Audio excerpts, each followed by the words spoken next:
Saya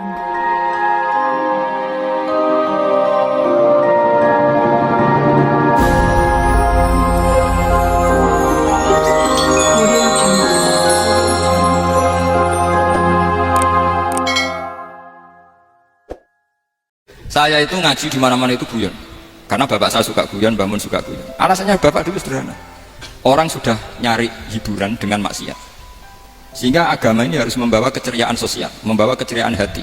Karena Allah ngendikan kul bi fadlillah wa bi rahmati fa bidzalika falyafrahu. Orang tuh harus senang dengan kebaikan. Orang happy dengan tolal badru alaina, happy dengan manaqibul akhyar, dengan fadhailul akhyar.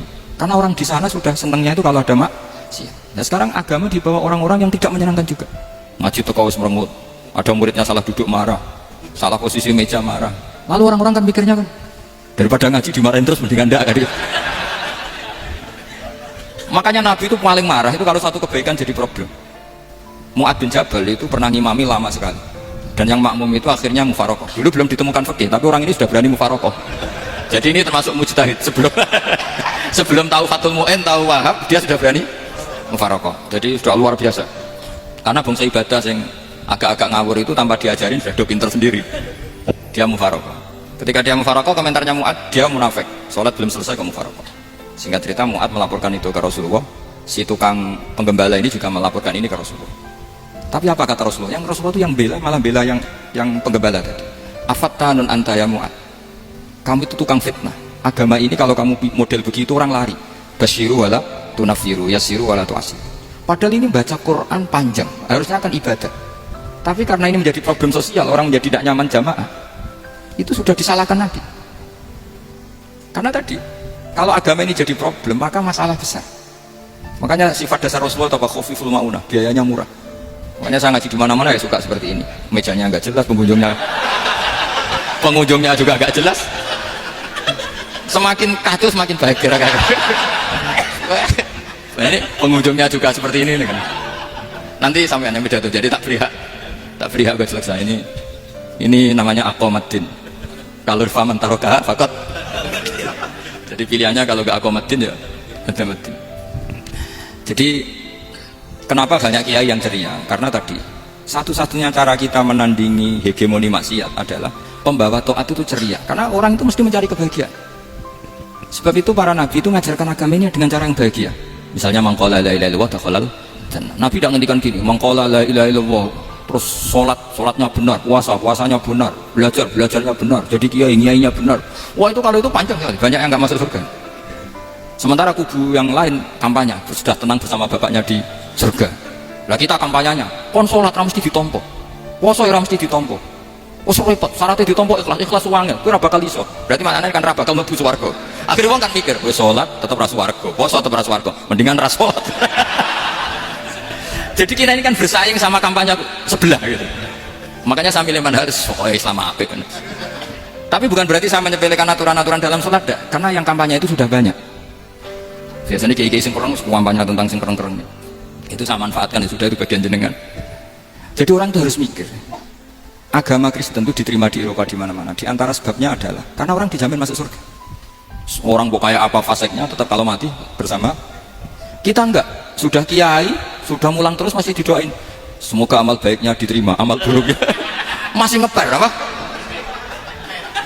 Dan itu santri saya nanti kalau ziarah saya bilang, ya Allah ampuni Gus, ampuni. Itu kan nanya orang itu maksudnya. Maksudnya bukan, makanya saya pernah ketemu orang yang berfaham Wahabi. Dia nuduh kalau orang doa ke mayat itu minta sama mayat. Saya bilang, saya saja yang jadi mayatnya nggak siap. Kok bisa? Doanya itu doa ngeper. Masa sama gurunya bilang gini, Allahumma in kana muhsinan fazid fi ihsani wa in kana musian. Masa gurunya ditaklek? Jadi dia tidak yakin betul kalau gurunya muhsin. Masih ditaklek, jika guru saya baik maka gini ya Allah, jika guru saya buruk maka gini. Lu saya tuh gak pernah doain bangun gitu. Tak anggap gak sopan. Jadi kalau saya berdoa, ya Allah, jenengan idzihi apa ya, jenengan balas lah. Idzihi anna anil muslimina khairan katsira. Wa antal ghafurur rahim, wa anta gitu. Saya enggak tegong ini wa in kana musian. Jadi kayak ada sopan. Lo kalau aku yang mati satu lagi. Tak balik malah. Ingkana musian. Malah ada tulisannya bahwa kadalik. Jadi makanya mereka kan sering pakai dalil. Andai kan tradisi itu benar, maka yang paling pertama melakukan itu sahabat. Selalu mereka berargumentasi, kalau itu tradisi yang benar, maka pertama yang melakukan itu sahabat. Ya nggak mungkin sahabat masa bilang ke Nabi ingkana. Bisa kafir berat kan? Masa kesolehannya, lu andai kan Abdul Qadir wafat di mana itu mungkin? Beduk. Saya tidak akan berdoa seperti itu. Oh bisa marah Abdul Qadir jalannya. Masa kesalahan beliau di ingkana musinan sama ingkana musinan. Jadi orang tuh harus mikir.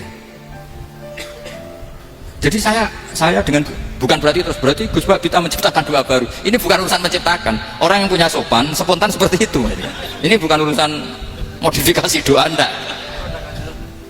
Makanya kenapa para nabi itu tidak disolati dengan cara seperti itu, langsung assalamualaikum ya Rasulullah, assalamualaikum ya Abu Bakrin, assalamualaikum ya Umar. Nggak mungkin kita mengatakan ya Abu Bakrin, ya Allah ingkana.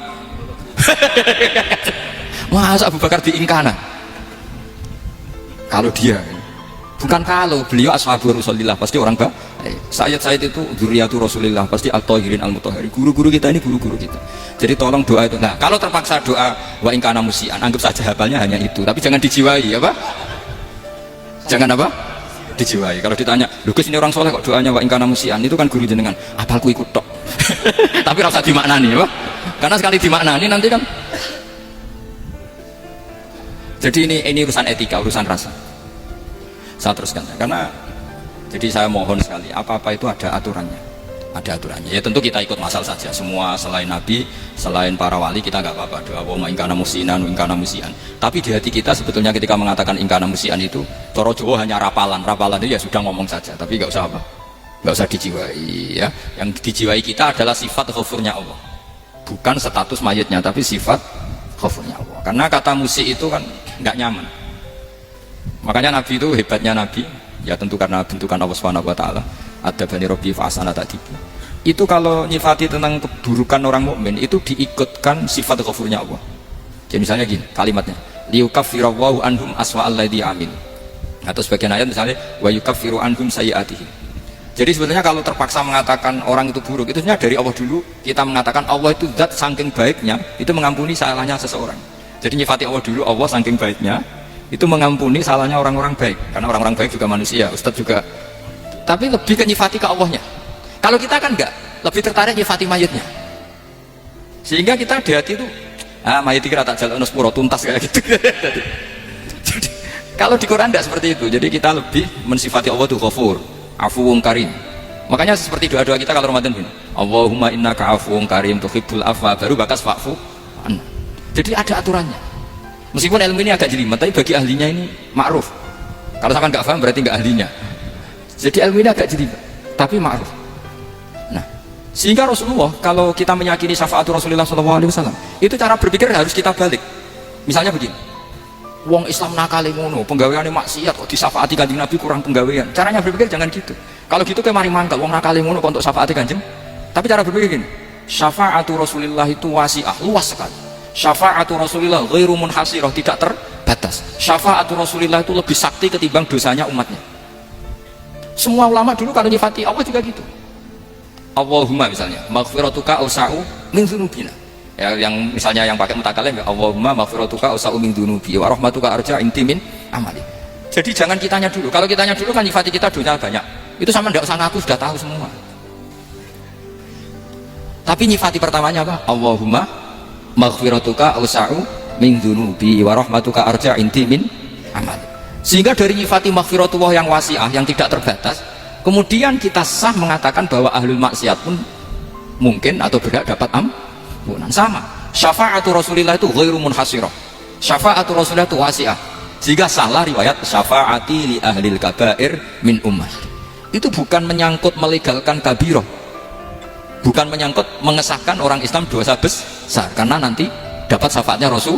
Cara berpikir jangan gitu. Nanti kamu mentasjek, memberanikan orang melakukan maksiat berdasar iktimat syafaati Rasul. Itu jangan gitu cara berpikir, dibalik apa? Syafaatu Rasulullah ausa'u wa ausa'. Sangat luas. Jika saking luasnya sampai yang tukang maksiat saja kebagian. Sama, rahmatnya Allah Ta'ala itu wasi'ah. Rizkinya Allah ya wasi'. Sampai orang nganggur ya iso mangan. Nah begitu juga rahmatnya Allah Ta'ala itu wasi'ah. Sampai orang sing sumpah utangnya agak iso guyu.